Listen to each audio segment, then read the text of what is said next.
మనం ఎక్కడైతే ఉద్యోగం చేస్తున్నామో, ఎక్కడైతే వ్యాపారం చేస్తున్నామో, ఎక్కడైతే పని చేస్తున్నామో, మనం పని చేసేటువంటి స్థలాల్లో మనం ఎలా ఉండాలండి?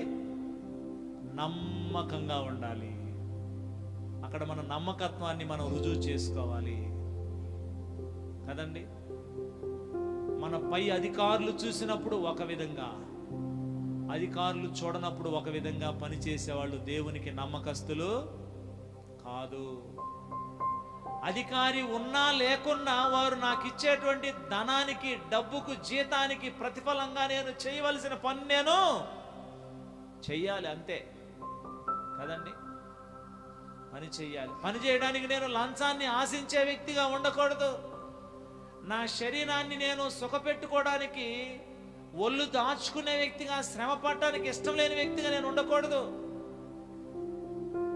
పని చేసే స్థలాల్లో నీ నమ్మకత్వాన్ని నువ్వు రుజువు చేసుకోవాలి.